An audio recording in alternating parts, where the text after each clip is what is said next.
Simita të butë pamuk. Për një rezultat perfekt si ky që shikoni në video, përdor amillin triplo nga fabrika Diamond. Dhe me pak djath e gjalp të freskët, e dini vetë si do shkoshin këto simita. Atëherë fillim me përgatitin, fillimisht një thash, të qumshtin, majën e bukës, sheqerin, përzi mirë, lam që të aktivizohet për 5 minuta. Masanaj marrim millin triplo nga fabrika Diamond, e hedhim tek masa që përgatitëm, përzim fillimisht me lugë, masanaj të ushtu miell e të e punu brumin me dorë. Shtojmë krypen, vazhdojmë e punojmë brumin prap me dorë, hedhim vojnë në ullinit e tash e punoj mirë derisa masa të bahet e një trajqme. E bajmë top, e mbuloj me lajm me pushu 10 minuta.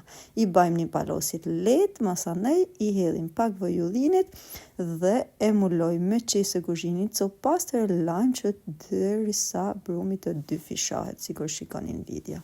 E marrim brumin, e ndajmë në 6 copa, i bajmë top, i rreshtojmë një tepsi të lyme me vaj, i molojmë prap dhe i lam derisa të dyfishohen. Masanej i pjekim furrë para ngrohtë në 200 gradë derisa të jenë gati. Faleminderit.